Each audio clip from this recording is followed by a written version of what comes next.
What's going on, everybody? What's up? We got another Monday night. Yep, there we go. Raw review. Uh, Nothing too eventful, but they did do some stuff to move some storylines forward, and most of the night was dominated by a good bloodline storyline, and then everything else was just like, it was okay. But let me get to why I said that. They started off with Kevin Owens and Sami Zayn, so pretty much picking up where Friday Night SmackDown left off, where KO and Sami came out and pretty much, played to the crowd. Oh, I think they like you. I think that was Kevin to Sami first, and then he said, "I think they like you too, pal." And he said that was you did that because I said that I love that little dynamic. But pretty much they came out discussing why Kevin Owens telling Sami why it was frustrating for the last 6 months to see him in the bloodline, because he felt like Sami was the best wrestler. Because he said whenever time somebody asked him who was the best person he was ever in the ring with, he said Sami Zayn, and he said his Sami Zayn outgrew the bloodline the moment he jumped, not long after joining them, and that he was the best person out of all of them, and that they basically was ready to challenge the Usos at WrestleMania. That brought out the Usos, and they pretty much taunted them, saying, "Oh, look, it's that's what a backstabber looked like." I think that was Jay. And then Jimmy said, "Yeah, we seen y'all looking at that WrestleMania, so ain't nothing gonna happen at WrestleMania, nothing at all." But Kevin Owens said, "Let's cut to the point. We all know. Why we want. You know what we want. You know what we want. We know, and everybody else knows that we want to face y'all at WrestleMania, brother versus brother. You and your brother versus me and my brother for the WWE Undisputed Tag Team titles at WrestleMania." And Jimmy was already had said, it was nothing going to happen. But Jay said, "You know what? Although this might be the best opportunity to take care of the Sami and Kevin Owens problem," so he accepted the match. And it was made official later on in the day, and that at WrestleMania it will be Kevin Owens and Sami Zayn versus the Usos for the Undisputed Tag Team Championships. But a brawl did break out, and they fought for a minute. They fought for a good while to where Sami and Kevin Owens held their own, and the Usos would grab a chair, getting ready to attack them. But Roman Reigns, they up on the Titantron. Roman Reigns ended up showing up, and that's when they put down the chairs and stuff, grabbed their titles, and pretty much it was over with. The referees and everybody came out, but it was already done. Like by the time they referees and them got to break up everything, it was already done because they stopped because they saw Roman on the Titantron. Then we would get the first match of the night, which was Austin Theory versus Montez Ford, which was a good match, very good match to start off the night, and it was a good showing for Montez Ford. But with Austin Theory going into WrestleMania, you knew Austin Theory was not losing, but they did make Montez Ford look good here, even though he lost. Austin Theory would win with an 8-count down, and he would cut a promo saying that Montez Ford didn't believe in him, and now he does, and John Cena doesn't believe in him, and at WrestleMania he will.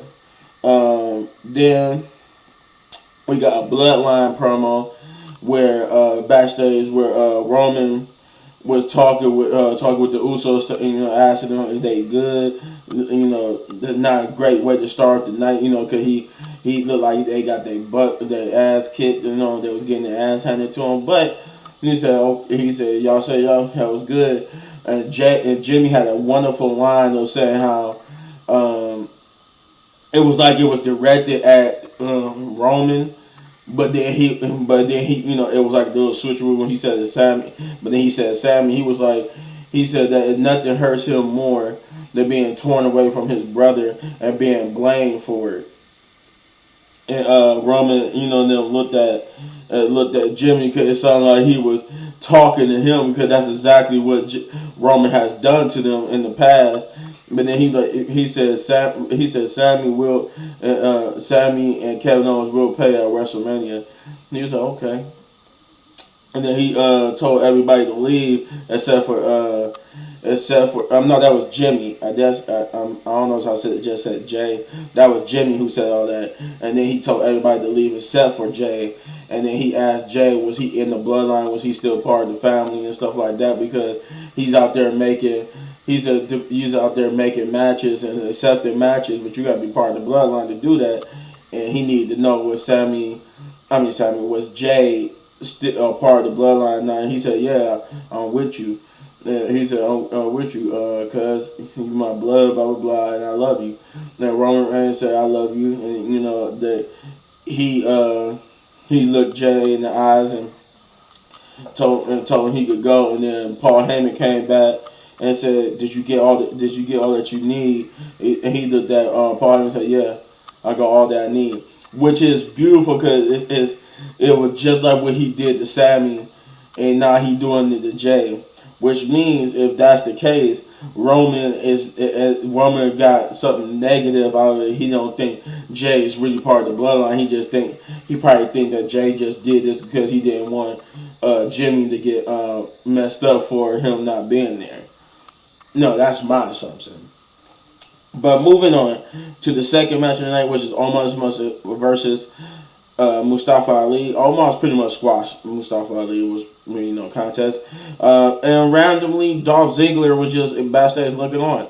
But yeah, Omos won, and I think they announced later on in the day that it's going to be a weigh-in for both Brock Lesnar and Omos next week, which is the final Raw before WrestleMania. Can't believe we finally got here. Then we got Logan Paul promo where he has his impulsive TV, and he basically came out and ran down the WWE Universe for how they treat him. Is that no matter how many times he come out here and entertain them and try to entertain them and try to win them over, they don't respect him and never will respect him because they keep booing him and showing him disrespect. And he said to that point he said he just really doesn't care anymore, and that he ran down how the Rams left their city to go to I think to California or something like that. I think California. He said something about that's what he said that's what he about to go back until the WrestleMania to beat up. I think he stays in California. He said that's where he gonna go back and chill until WrestleMania. So yeah, I think he was saying that's what he said about the Rams. But basically got him a little heat on him from the crowd, little not hometown, but little local heat from him. But yeah, he would then switch gears to Seth Rollins, saying that it's a shame that Seth Rollins started this beef with him because him and Seth could have been friends, and that he had a chat with his brother about how that's how he got to this point. I went backwards, but that's how he got to saying that because he said something about having talk with his brother Jake, saying how Seth people with the name Seth are really good guys and not really scary people or people to be feared. And then he brought up Seth Rogen, Seth Curry. He said not better than Steph Curry, but still a pretty decent guy. And he ran down how if he didn't start this feud, they could have been friends. They could have a conversation. But he kept watching, and then he said, but now only thing I want to do is watch you get knocked out again. So he kept replaying. He kept having them replay when he knocked Seth Rollins out 2 weeks ago, and then I think Seth Rollins revealed because he would start having microphone trouble that he was in the production. He was the one messing with everything at that point, and that he said now we got to figure out how to save this horrible episode of Impulsive TV. Then he said, oh wait, I know, and he hit a button and cued in his own music, and then came out to the ring and pretty much to the ovation of the crowd singing his song. Then he attacked Logan Paul to where there was basically a brawl. People, the refs and security tried to break it up, and then Seth, no, not Seth, but Logan would end up knocking out Seth Rollins. We got the next match, which is Johnny Gargano versus Dominic Mysterio, which was a good match. They played into the angle of him, Johnny Gargano being messed up because he got into a brawl at his house with Grayson Willer. I forgot it. I forgot how to say his last name, but yeah, the dude he's feuding with in NXT, he pretty much beat him up. So they had his like stomach and ribs taped, and Dominic Mysterio took advantage of that, playing into that, and ended up hitting a frog splash on Johnny Gargano to get the pin, which is a good momentum push for Dominic Mysterio because Johnny Gargano is a former. I don't know. Has Johnny Gargano been NXT champion? I think he's been NXT champion and North American champion. So yeah, that's a good win for Dominic Mysterio. We got an Edge promo. Basically, Edge talked about his inner demons and his dark side, and how it was like a funny, but it did its job. But it was kind of weird to see Edge in this black area just surrounded by candle lights, and you couldn't see nothing but his head. But it played into the darkness that he was talking about, and he basically challenged Finn Balor to bring his demon and lead Finn Balor home, which he want instead of facing regular Finn Balor at WrestleMania, he wanted to face demon Finn Balor, and he told him to bring his demon to meet the devil. And right after that, we got a Rhea Ripley promo, who she came out and cut a promo on Charlotte Flair, saying that Charlotte doesn't like her because she reminds Charlotte of all her insecurities and whatnot, and that she's going to beat her and become a star and a champion at WrestleMania. To which she also talked about, I have to mention this because this is what plays into the next match. She also mentioned how Charlotte thinks that she's a locker room leader of the women's division, and that she's not, because the locker room leader actually respects and leads the other women, and she believes that she's not that, and that she is that. This would bring out Bayley and Damage Control, who basically Bayley came out and said that she thought that Rhea would mention her as the locker room leader, and that she said she actually likes Rhea and asked and told Rhea that she could help her because she beat Charlotte in her first ever WrestleMania, and I'm trying to remember what else she said. Oh no, Rhea then just said that she didn't need help from Bayley, and that it pretty much turned hostile towards Rhea, to where Rhea said that whoever wants to, if she's not in no ring gear, but whoever wants to get in the ring, try to make her leave her ring, because I think Bayley said that was her ring that she was standing in. They could try it, but she said, well, hello, ding dong, I'm the only one in ring gear, so guess who it is? It's gonna be me.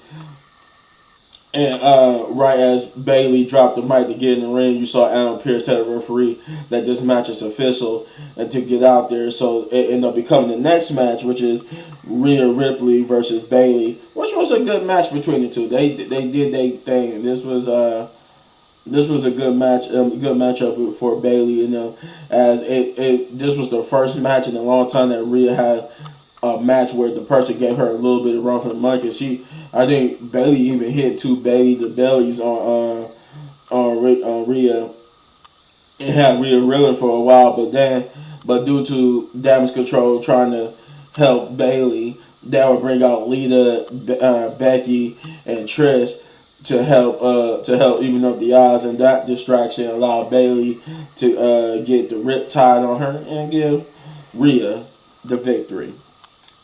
Yeah, I think Damage Control and Lita and them brawl with Io Sky and Dakota Kai. I think this is No, we got two more matches. We got the next match, which is Chad Gable versus Ricochet, where Chad Gable was looking for Otis. Otis was back there getting a manicure, I guess you could say, and I mean manicure. That was doing his nails and stuff, and he told Otis to come out with him to the ringside, and that he informed Otis that they got a match at WrestleMania. He's the one who got them in that tag team showcase, and but Maxine Dupree came out and basically told him that he need to come with her because she got more manicures and stuff for him to do. But Chad Gable ended up swaying Otis to come out with him and thus to be his backup in the ring. And then we got to the match, but the match itself was good. It was a good match just because of the fact that it's Ricochet and Chad Gable. They always put on a good match. But the story here is that during the match, Maxine would come and pull Otis away again, which the distraction allowed Ricochet to get the pinfall victory over Chad Gable. And then we got the last match of the night, but not the last segment of the night. We got the last match of the night, which is Bianca Belair and Asuka versus Chelsea Green and Piper Niven. And this was also a good tag team match. It's a weird way to build up the feud between Asuka and Bianca. You could definitely tell that he is more behind. I would say they more behind Rhea and Charlotte and pretty much everybody else's feud than this one. Because this one has the least build up to WrestleMania, with WrestleMania being next Saturday. Yeah, that's kind of a bad thing. But nonetheless, it was a good tag team match, and Bianca and Asuka would get the win. But Asuka would attack Bianca at the end to show her that she means business when it comes to WrestleMania. And then Asuka did not use the miss on anybody in this match. I don't believe. Yeah, I don't think she used the miss on anybody, which was a change of pace. Usually she missed somebody in almost every match. So then we got the last thing, which I call the main event promo because it was the last thing of the night, which is Roman Reigns coming out. But he did his whole long ass intro, and he just told the crowd to acknowledge him. Right after. He said acknowledge him. Then Cody Rhodes music hit, and then he pretty much Cody Rhodes came down and told him that he wanted to understand what they mean by Roman having a Cody Rhodes problem, and. Paul Heyman was going to answer the question, but he said, "No, Paul, take a step back. I wasn't talking to you. I'm talking to the tribal chief." And while Solo just stood there menacingly, he also, I forgot to mention too, right before this, Roman sent Jay and Jimmy onto the jet to get to eat some food and stuff, and only kept Solo with him. But back to the promo. That's why Solo was. I mentioned that. That's because that's why only Solo was there. But Solo was just standing there scouring, and Solo was in ring gear. I'm like, but there was no more. After this, the show was over with. So that must have been like a dark match with Solo and somebody because Solo was in ring gear, so he definitely had a dark match. But Roman basically told Cody that the Cody Rhodes problem doesn't refer to him exactly, not him as like you're a problem to me. He said more so the Cody Rhodes problem is what you represent, and what you represent is what we used to be. He said a wrestler. He said that's the Cody Rhodes problem. You represent what we used to be, like with your father, like with our parents and used to be, and that he and that at WrestleMania, the match on WrestleMania is just that a lottery ticket. It's gonna be like a lottery ticket for him. His true moment is gonna be on April 3rd when he wakes up the next after Sunday and realize that after his loss and not having the titles, that he would have to make a tough decision because he ran down Cody Rhodes' history. He said, "Let's look at your history. You didn't like those. You didn't like being Stardust. You didn't like the fact that they wanted you to do the Stardust thing. So you quit and ran and started your own business, your own promotion that you couldn't get over in. And since you couldn't get over in your own business and your own promotion, you ran from that and came back here and got over. But then your body gave out on you because your little pet popped." He said. Face it, you're not built for this, and that when you lose, he said at WrestleMania, you will have to make a very important decision. I hope that this is a decision that will make your dad happy and proud, or you're just gonna run away like a little bitch. And Cody Rhodes responded by saying that everybody who followed him, the undesirable to the undeniable story, all that, he's absolutely right that he did run away when he from WWE, did do all those things, but he said he's not complaining about it because because of what he did, he allowed a locker room to get 100% or more money than ever, and that if somebody mentioned his father one more time, it's going to make him puke because he's not coming. My father's not coming. Is not coming to give a bionic elbow. My brother works elsewhere. He said all that's coming at WrestleMania is him, and that at WrestleMania, when he wins, Roman will have to wake up that next day to face a truth that for the first time he's going to be reminded of what it's like to lose, and that when he does lose, he lose everything. He's gonna lose. He said when he lose the titles, he's gonna lose Jay, and when he lose Jay, Jimmy is gonna follow suit, and then Solo. He said who been standing at me scouring, looking with that scour look on his face, will leave too. And once that happens, Paul Heyman becomes an advocate again. And then when that happens, Roman, you would truly be on your own. And telling him that he would be a man. He would be a Roman without a reign, an island with no people, a chief with no tribe. Instead of responding, Roman kind of smiled like he was getting ready to respond to that, but then got flustered and dropped his mic and left. But Paul Heyman, Roman left the ring, but they didn't realize Solo just stood there in the ring, got into Cody Rhodes' face, and Cody Rhodes told him, "Come on, man, jump. Just say one. We don't gotta wait. Just do it. Like, you want to do something, do it. Do it now." And, but Roman started yelling for Solo to get out the ring. He telling him to, get out the ring. Come on. And Solo was getting ready to get out, but then Cody Rhodes said, "See, this is what I meant. You're not ready." Cause I forgot he said something earlier in the promo about Solo not being ready because he used to be where Solo was the person flanked by the champ at the champ's side, and that he knew then what he know now about Solo is that he wasn't ready, and they kind of played into that because that's why Roman wanted Solo to get out the ring, and he even felt that Solo wasn't ready. But yeah, so Solo. Hearing that would get mad, try to attack, but use a small spike, but Cody would block it with a kick, and then Solo got himself ready for another attack, but Roman stopped him and told him to get out the ring, and thus the show ends with Solo and them basically about to leave out the ring. I don't even think they showed him leaving the ring, but it showed him getting ready to leave the ring, and the show ends. So, with all that being said, in this long-winded video, Raw was pretty good. I would give Raw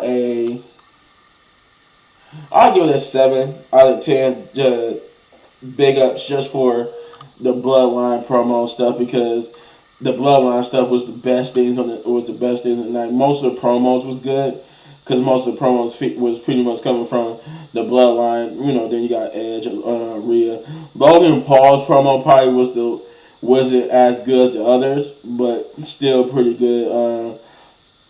I think. Well, I would say his promo was better than Austin Theory's promo because everybody else's promos got the time. Austin Theory's promo really didn't have that much time in it. But other than that, yeah, nothing. All the matches was either okay or good. Almost match with Mustafa Ali was like probably the weakest match of them because it only was like a 5-minute match, if that. But otherwise, pretty good show. If you was into the Bloodline stuff, that it was worth watching. But other than that, it was a you could miss it and not miss anything type show. But if you enjoy my review, you hit this button right there in the upper right corner for all of my WWE reviews. And if you enjoy the video so much more, support the channel, all you gotta do is hit that like, subscribe, share, hit that notification button, hit that thanks button, and hit that join button for all my videos I can't put on YouTube due to copyright. So you can join my membership and you can see those. And as always, hitting on these videos for more of my amazing content. But don't go anywhere. Got more in store for you. The rest of Gotham Knights, I'm at the end. So I'm pretty much going to finish that up now after I do some reactions. So, peace.